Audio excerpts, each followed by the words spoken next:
की जय भवानी, छत्रपती संभाजी महाराज की, हिंदुहृदय सम्राट बाळासाहेब ठाकरे यांचा, गुरुवर्य धर्मवीर आनंदीगे साहेबांचा.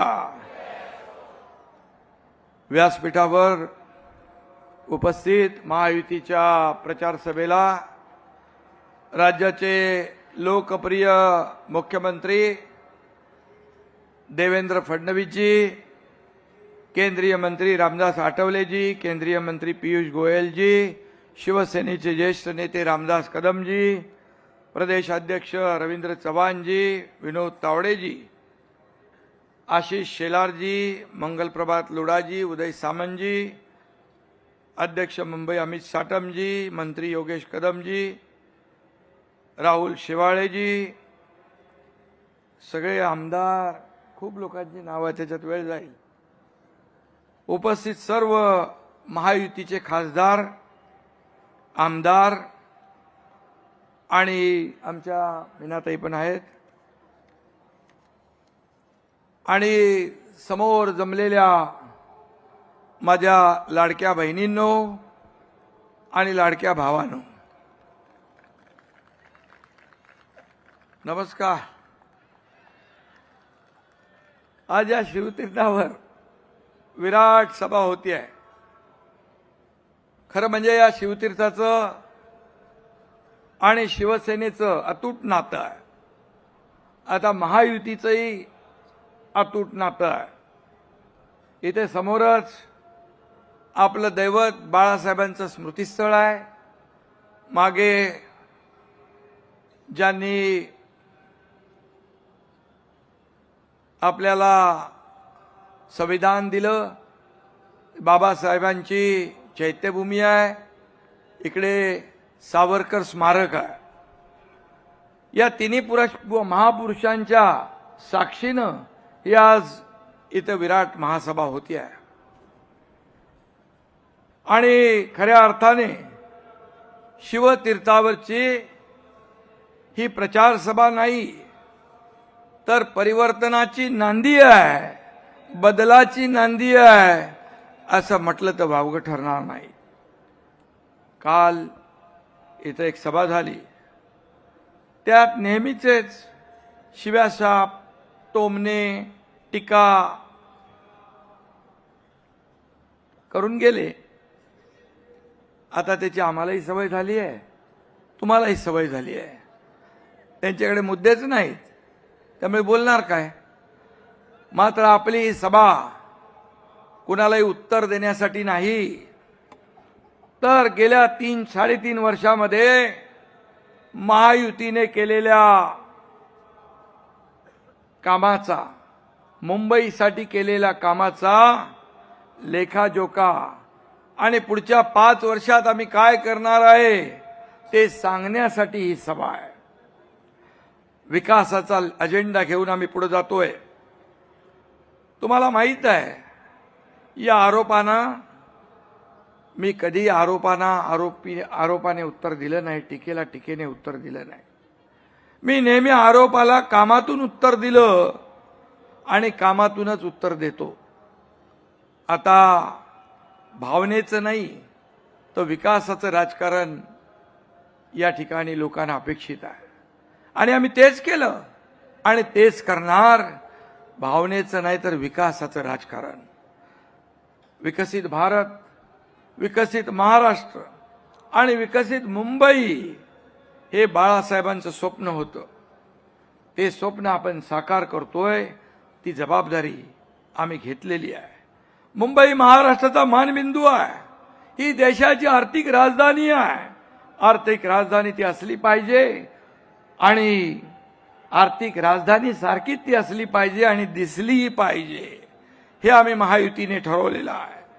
आणि म्हणून बाळासाहेबांचे विचार आणि आदरणीय देशाचे लोकप्रिय यशस्वी प्रधानमंत्री मोदीजींचं विजन घेऊन आपण पुढे चाललोय. मुंबईच्या सर्वांगीण विकासासाठी अहोरात्र आपण काम करतोय. आणि म्हणून यापुढे देखील फक्त विकास विकास आणि विकास हाच अजेंडा आहे आपला. काही लोकांना फक्त निवडणूक आली की मराठी माणसाची आठवण येते. एरवी ही मंडळी मराठी माणसाकडे ढुंकूनही पाहत नाहीत आणि त्यांना मराठीसाठी काही करावं असं वाटतही नाही, वाटलंही नाही. मी मागेही म्हणालो होतो, दिवसभर नेटफ्लिक्स आणि जमेल तेव्हा पॉलिटिक्स एवढा त्यांचा इंटरेस्ट आहे. आणि म्हणून 5 साल घर में और चुनाव आया तो मुंबई खतरे में अशा प्रकारचं नेहमीचं पालपूत जे आहे ते लावतात. अरे मुंबई काय रेल्वेचा डबा आहे, कुठेही काढला आणि कुठेही जोडला असं होत नाही. मराठी माणसाची आजची जी अवस्था आहे हेच लोक जबाबदार आहेत. मगाशी रामदास भाईंनी अमित साटम यांनी आपल्या भाषणात ते सांगितलं आहे. तुम्हीच म्हणताय ना मराठी माणसाचं अस्तित्व धोक्यात आलंय. तुमच्याच काळात मराठी माणूस मुंबई बाहेर फेकला गेला. महापालिकेत तुमची 25 वर्ष सत्ता होती. मग हे कुणाचं अपयश आहे सांगून टाका. सत्तेत असताना मराठी माणसासाठी मुंबईसाठी तुम्ही काय केलं ते सांगा. ही मराठी माणसाची शेवटची लढाई आहे असं इमोशनल भाषण काही लोकांनी केलं. पण मराठी माणसाचं अस्तित्व कधी धोक्यात नव्हतं, आजही नाही आणि उद्याही ते धोक्यात राहणार नाही. तुम्ही त्याची चिंता करू नका. तुमचं अस्तित्व धोक्यात आलंय, तुमचं राजकारण मात्र धोक्यात आलंय. परंतु मराठी माणसाचं हित जपायला, मुंबईचं हित जपायला आम्ही समर्थ आहोत. देवेंद्रजी इथे आहेत, मी इथे तुमच्या समोर आहे आणि मराठी माणूस आमच्या सोबत आहे. मराठी माणूस. अरे एकनाथ शिंदे का मराठी नाही? देवेंद्र फडणवीसजी काय मराठी नाहीत? मराठी माणसासाठी काय केलं ते सांगा. आज मी पुन्हा सांगतो, मुंबईतली मराठी माणसाचं महत्व कधी कमी होणार नाही आणि त्यासाठी येणारा महापौर महायुतीचाच असेल आणि मराठीच असेल. मुंबईवर युतीचा भगवा फडकणार, महायुतीचा भगवा फडकणार. ही काळ्या दगडावरची भगवी रेघ आहे, लिहून ठेवा तुम्ही. खर तर यांच्यामुळेच मुंबईच्या बाहेर गेला. इकडे वसई विरार नाला सोपारा, इकडे बदलापूर अंबरनाथ वांगणी इकडे गेला. ह्या तुमच्यामुळे गेलाय का? यांच्यावर जाण्याची वेळ आली आणि म्हणून यांना पुन्हा सन्मानाने मुंबईकर जो बाहेर गेला त्याला पुन्हा मुंबईत आणण्याचं काम ही महायुती केल्याशिवाय राहणार नाही. अशा प्रकारचं काम आम्ही करतोय. मुंबईकरांना घर, त्यांना रोजगार, मूलभूत सोयी सुविधा देणं हेच आमचं मिशन आहे. देवेंद्रजीने आम्ही ठरवलेलं आहे. आता मुंबईकर जो गेलाय बाहेर, जो रडतोय, त्याला भाडं नाही, बेघर झालाय, त्याला पुन्हा मुंबईत आणू हे आम्ही ठरवलेलं आहे. हा संकल्प आम्ही केलेला आहे. आम्ही हवेत बोलत नाही, आमचं काम बोलतंय. 3.5 वर्षाचं काम बघा, डोळ्यांनी बघा आणि मग बोला आमच्यावर. आमचं no settlement, only development. No settlement, only development हा आमचा अजेंडा आहे. त्यांचं करप्शन फर्स्ट होतं, आमचं मुंबई फर्स्ट आहे. मुंबई फर्स्ट. आणि म्हणून आम्ही मराठी माणसासाठी काय केलं ते मी सांगतो. नीट ऐका तुम्ही, ऐका. 20,000 इमारतींना ओसी देण्याचा निर्णय आमच्या महायुती सरकारने घेतला. 20,000 इमारती, 20,000 लोक नाहीत. पागडी मुक्त मुंबई करण्याचा निर्णय आमच्या महायुती सरकारने घेतला. फनेल झोन मध्ये अडकलेलं रिडेव्हलपमेंट करण्याचा निर्णय आमच्या सरकारने घेतला. झोपडपट्टी मुक्त मुंबईसाठी 17 मोठे झोपडपट्ट्यांचे क्लस्टर करण्याचा निर्णय आम्ही घेतला. खड्डे मुक्त मुंबई करण्याचा निर्णय आम्ही घेतला. मला आठवतंय, मी मुख्यमंत्री होतो, देवेंद्रजी आणि आम्ही ठरवलं, आयुक्तांना बोलवलं, का खड्ड्यातून प्रवास आमच्या जनतेचा, मुंबईकरांचा, तुम्ही सगळे रस्ते काँक्रीटचे करा. 2 फेजमध्ये आपण मुंबईतले सगळे रस्ते काँक्रीटचे करतोय. मे पर्यंत बरेचसे रस्ते त्यातले होतील. पुढच्या 1 वर्षात मुंबई खड्डे मुक्त झाल्याशिवाय राहणार नाही. हे काम आहे आमचं. हे काम केलंय. म्हाडा इमारतींच्या पुनर्विकासासाठी क्लस्टर योजना आम्ही आणली आहे. मगाशी सांगितलं गिरणी कामगारांचं, तुम्ही एक तरी गिरणी कामगार घर दिला? आम्ही सटम इथं बसलेत, 10 ते 12 हजार गिरणी कामगारांना महायुतीने घरं दिली आणि आणखी 1 लाख गिरणी कामगारांना मुंबई आणि MMR मध्ये महायुती घरं देणार. कारण मुंबईकर मुंबईसाठी खपलाय. आम्ही स्वतःची घरं भरणारे नाही, लोकांना घर देणारे आहोत. आम्ही देणारे आहोत, आम्ही घेणारे नाही. 3.5 वर्षात पाहिलंय तुम्ही, लाखो मुंबईकरांना, मराठी माणसांना त्याचा फायदा होईल. त्यांच्या काळातलं एक तरी काम सांगा. उलट आधी जी कामं सुरू होती, ते देवेंद्रजी मुख्यमंत्री असताना, हे झाल्यानंतर, हे मुख्यमंत्री झाल्यानंतर त्याला स्टे दिला, स्पीड ब्रेकर आणला, सगळं ठप्प केलं. मेट्रो 3चा प्रवास रोखला. पण आमचं सरकार आल्यानंतर सगळे स्पीड ब्रेकर हटवले. मेट्रोचं स्पीड ब्रेकर हटवलं, मेट्रो चालू झाली, कारशेड सुरू झाला, रस्त्याचं काम सुरू झालं, समृद्धीचं काम सुरू झालं, बुलेट ट्रेनचं काम सुरू झालं, सगळं सुरू झालं. अटल सेतूचं काम सुरू झालं. या लोकांनी काम रोखलं म्हणून 10,000 कोटींचा खर्च वाढला. हा खर्च तुमच्या खिशातून आम्ही वसूल करायचा का? तुमच्या अडेल तट्टू भूमिकेमुळे तुम्ही हे प्रकल्प रोखले. मुंबईकरांचे हाल झाले. लोकल गर्दीमध्ये लोक गुदमरले. याला जबाबदार कोण? खरं तर हे लोक विकास विरोधी, अँटी डेव्हलपमेंट आपण म्हणतो ना, तशा प्रकारचे लोक आपण पाहिले. मुंबईत सुरू असलेल्या पुनर्विकासाच्या कामामुळं यांना खोकला होतो म्हणे, कुठेतरी म्हणाले. पण वर्षानुवर्षे झोपडपट्ट्यांमध्ये आणि धोकादायक इमारतीमध्ये राहणाऱ्या लोकांपेक्षा यांच्या स्वतःच्या खोकल्याचं कौतुक मोठं आहे.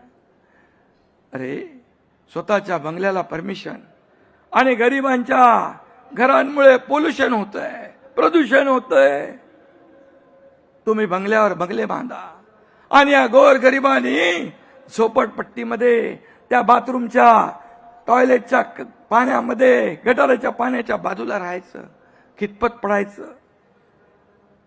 लोकांच्या वेदना जाणून घ्यायला कुणाचा जन्म कुठे झाला हे महत्वाचं नसतं. काहीतरी म्हणाले ते. आणि म्हणून सर्वसामान्यांसाठी कोण पोट तिडकीने काम करतोय ते महत्वाचं आहे. तुम्हाला कळणार कसं? देवेंद्रजी काय, मी काय, आम्ही ऑन फील्ड काम करणारे आहोत. आम्ही जमिनीवरचे कार्यकर्ते आहोत. तुम्ही घरात बसता. घरात बसलेल्यांना दुःख काय कळणार? लोकांची काय वेदना कळणार? आणि म्हणून मी एकच सांगतो, मागे पहलगाममध्ये हल्ला झाला, त्यात आपले हिंदू बांधव मारले गेले, मराठी माणसंही होती, आपल्या आया बहिणींचं कुंकू पुसलं गेलं, तेव्हा हे लंडनच्या थंड हवेत थंड बसले होते ना. या हल्ल्यानंतर या देशाचे प्रधानमंत्री दौरा अर्धवट सोडून भारतात परतले, पण यांनी काही लंडन सोडलं नाही. अरे काय असा जीव अडकलाय तिकडं त्या लंडन मध्ये? असं काय आहे तिथे? काय आहे? घबाड आहे? जाऊ द्या, सगळी माहिती माझ्याकडे आहे, पण मी त्या खोलात जाऊ इच्छित नाही. यांच्याकडे पण आहे. आज जे लोक मराठी माणसाच्या नावाने गळे काढतात ते निवडणूक संपल्यानंतर आराम करायला कुठे जातात ते तुम्हाला माहित आहे. आ परत येतील ना. यांना मुंबईशी काही देणं घेणं नाही, मराठी माणसाशी काही देणं घेणं नाही. आता म्हणतात आमच्या वादापेक्षा महाराष्ट्र मोठा आहे, वादापेक्षा. अरे मग मी म्हणतो 20 वर्षापूर्वी वेगळे का झालात? त्यावेळी तुमच्यासाठी महाराष्ट्र काही छोटा होता? बाळासाहेबांची इच्छा होती तेव्हा ती पूर्ण नाही केली. त्यावेळी बाळासाहेबांपेक्षा तुमचा स्वार्थ मोठा होता, अहंकार मोठा होता. हे साऱ्या महाराष्ट्राने पाहिलेलं आहे. एकमेकांविषयी काल परवापर्यंत एकत्र येण्यापर्यंत काय काय बोललात तेही आठवा. स्वार्थासाठी वेगळे झालात आणि स्वार्थासाठीच एकत्र आलात ही मुंबईकर जनता जाणते आहे. हे मुंबईकरांना पक्क माहित आहे.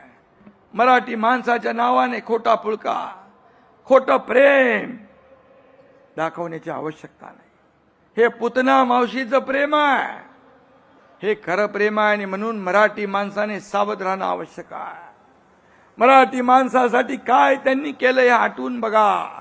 आणि आम्ही 3.5 वर्षात, या मागचं तर जाऊ द्या, 3.5 वर्षात काय केलं ते बघा, काय करतोय तेही बघा. 20 वर्षात आम्ही विचारांची भूमिका, बाळासाहेबांच्या विचारांची भूमिका घेतली तर खालच्या पातळीवर जाऊन टीका करता. मग तुमच्या भावाचे नगरसेवक फोडले तेव्हा किती तुम्ही दानदक्षिणा घेतली हो तेही एकदा सांगा. तेही सांगा. तेव्हा काही वाटलं नाही. 25 वर्ष मुंबईला लुटणारे आज भ्रष्टाचारावर बोलताय. ही मोठी गंमत आहे, मोठा जोक आहे. आणि म्हणून आम्ही आयत्या बिळावरचे नागोबा नाही. आम्ही कार्यकर्त्यातून मोठे झालोय. कार्यकर्ता काम करून करून या ठिकाणी मोठा झालेला आहे. आम्ही तुमचं काही जाताना घेऊन गेलो नाही. आम्ही मंत्रिपद सोडून गेलो, सत्तेवर पाणी सोडून गेलो. असं एक तरी उदाहरण महाराष्ट्राने देशात दाखवून द्या. आणि आमचं सरकार स्थापन झालं, युतीचं गठबंधनचं सरकार स्थापन झालं. तुम्हीच आम्हाला दुष्ण देता. मगाशी रामदासबाईंनी सांगितलं, मी त्याच्यावर बोलत नाही, पण मराठी माणसाच्या आणि भारतीय जनता पक्षाच्या पाठीत खंजीर खुमसण्याचं काम तुम्ही केलं. मराठी माणसाने, मुंबईने, महाराष्ट्राने मॅन्डेट दिलं होतं शिवसेना भाजपा युतीचं, ते तुम्ही तोडलं. आता महायुतीने केलेली कामं चोरणारी कामचोर टोळी आता नवीन सुरू झाली आहे, सक्रिय झालेली आहे. कुठंही बघितलं हे मी केलं, ते मी केलं, आम्ही केलं. त्याचे होर्डिंग पण बघितले मी, लावलेत होर्डिंग. स्थगित्या देण्याशिवाय तुम्ही काय केलं ते सांगा. फक्त तुम्ही काहीच करून दाखवलं नाही. फक्त तुम्ही खाऊनच दाखवलं. कोणी कोविड रुग्णांची खिचडीतले पैसे खाऊन दाखवले, बॉडी बॅग मधले पैसे खाऊन दाखवले, कोविड सेंटरचे पैसे खाऊन दाखवले, मिठीच्या गाळ खाऊन दाखवला. अरे रस्त्यावरचं डांबरही खाल्लं.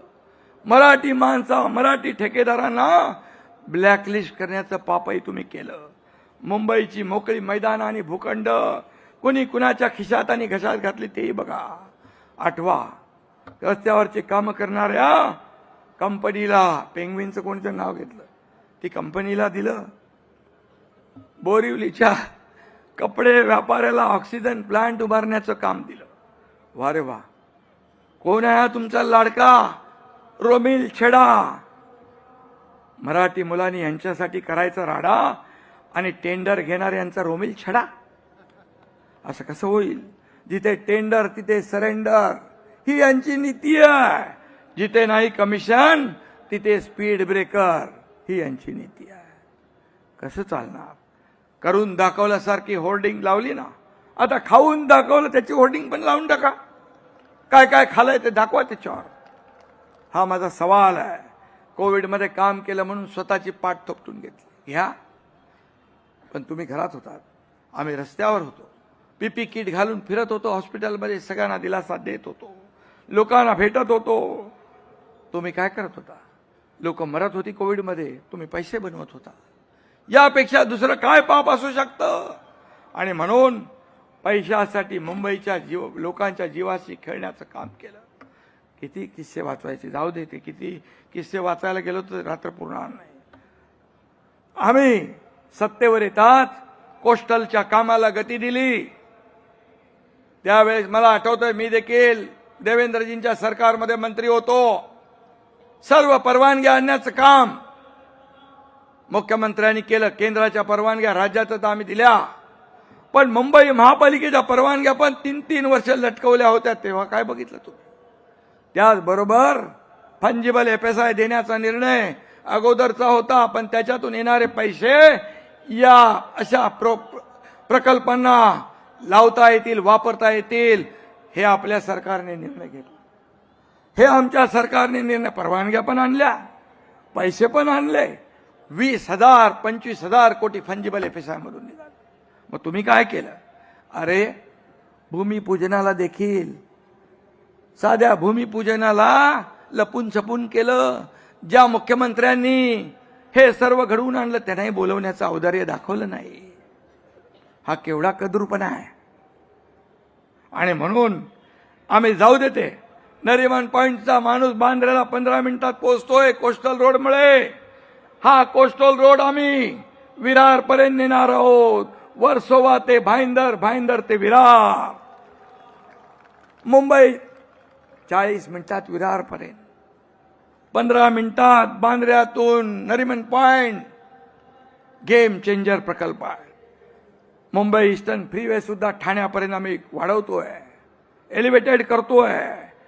मेट्रोच्या कामाला तुम्ही दिलेली स्थगिती उठवली. मगाशी मी सांगितलं, लाखो लोक आज प्रवास करतात.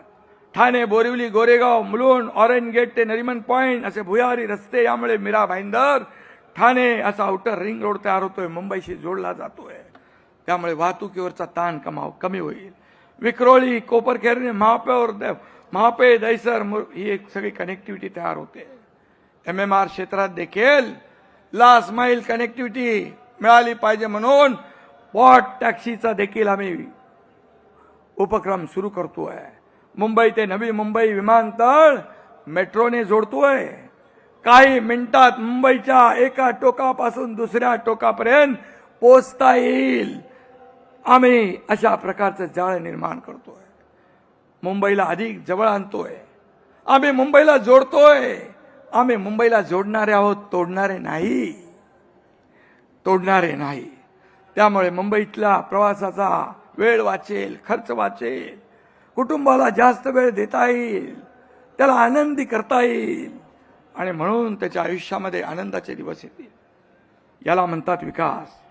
प्रवासाचा त्रास घराबाहेर पडणाऱ्यांनाच कळतो. घरात बसणाऱ्यांना तो कसा कळेल?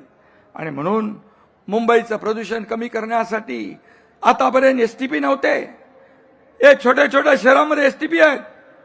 कल्याण, डोंबिवली, ठाणे असे छोटे शहर जे बघितले तिथे STP आहेत. मुंबईसारख्या शहरात STP नाही. ते आम्ही सुरू केले. 1.5 वर्षात STPचे कामं पूर्ण होतील. प्रदूषण कमी होईल. समुद्रात काळं पाणी, प्रदूषित पाणी जातंय, निळं शार समुद्र होईल. हे आम्ही करतोय. रेसकोर्स येथे 300 एकराचा मोठा सेंट्रल पार्क उभा करतोय. मोठा ऑक्सिजन पार्क, 25 एकर जागा आम्ही महालक्ष्मी रेसकोर्स मधून घेतली आणि कोस्टल रोडचं 170 असं अंडरपास करून एकत्र जोडतोय. हे आमचं काम आहे. मुंबईकरांना कुणाच्या टोमणे मारण्यामध्ये इंटरेस्ट नाही. माझ्या आयुष्यात काय बदल होतोय, माझा प्रवास कसा सुकर होतोय, याला प्राधान्य मुंबईकर देणार. आम्हालाही काय मिळालं यापेक्षा आम्ही मुंबईला काय देणार याच्यात आम्हाला इंटरेस्ट आहे. मुंबईच्या पायाभूत सुविधांसह या शहरात रोजगार वाढला पाहिजे. आपल्याला मुंबईला फिनटेक कॅपिटल करायचं आहे. प्रधानमंत्री नरेंद्र मोदीजींनी तो निर्धार केला आहे. त्याचं प्लॅनिंगही सुरू आहे. मुख्यमंत्री दररोज बैठका वेळेवर बैठका घेत आहेत. या मुंबईला आर्थिक देशाची राजधानी आहे. जगभरातले लोक येतात आणि म्हणून global financial hub, fintech capital हे सगळं करतो आपण.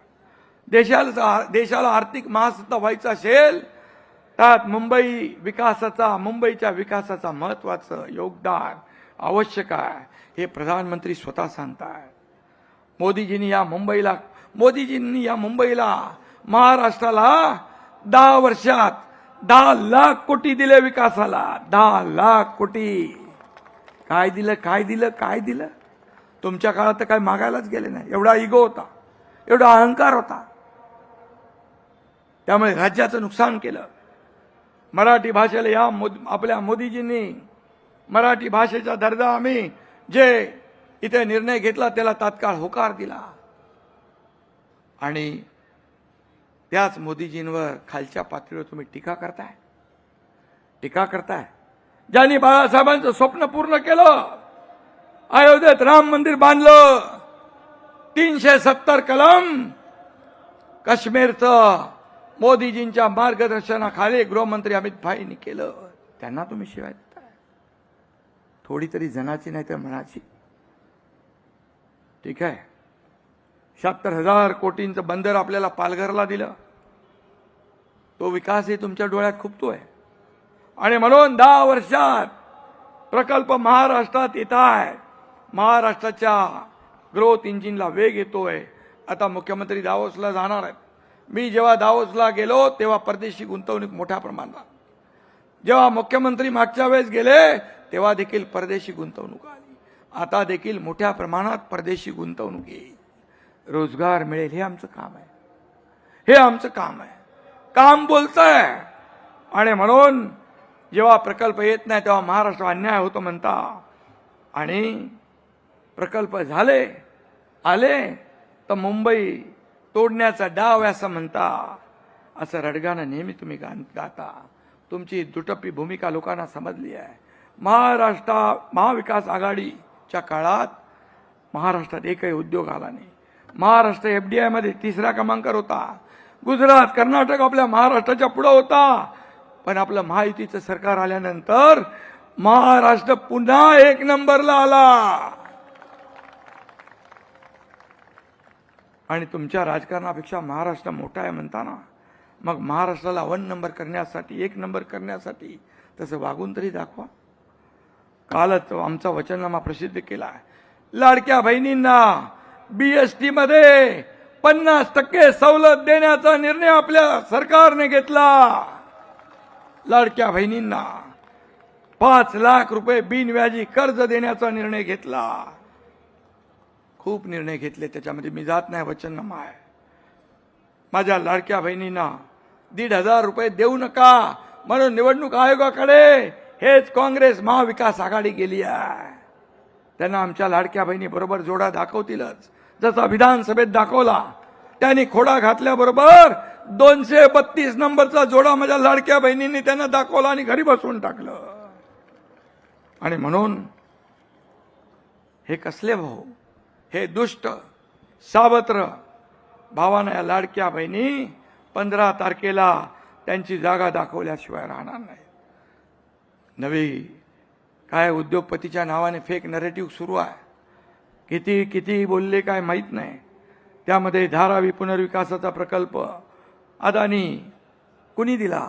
सेकलिंगचा रद्द करून कुणी दिला अदानीला? नवी मुंबईचं एअरपोर्ट कुणी दिलं? तेव्हा मुख्यमंत्री कोण होतं? हे पण बघा. त्याचबरोबर तुम्हाला ज्यांना द्यायचं काम होतं त्यांना देऊन झालं. सत्तेत असताना एक भूमिका, सत्तेतून उतरल्यावर दुसरी भूमिका. अचानक युटर्न कशासाठी? जागा दिल्या आमच्यावर आरोप करता. मग मला सांगा, मुंबईची मोकळी मैदानं आणि भूखंड कोणी दिले? या उद्योगपतींचे संबंध, चांगले संबंध कुणाकुणाबरोबर आहेत? 2 वर्षापूर्वी मुख्यमंत्री महोदयजी कलानगरला कुणाच्या घरी गेले? 1.5-2 तास बंद दाराआड चर्चा केली. कुणाबरोबर केली? तेच उद्योगपती शिवाजी पार्कला जेवायला गेले की नाही? त्याचे फोटो आहेत आपल्याकडे. ही कसली डिनर डिप्लोमसी? कंटेनर तुमच्या यार्डात पोचले नाही का? तुम्हाला समजलं नाही वाटतं? जाऊ, ठीक आहे. अरे आमच्यावर कसले आरोप करता?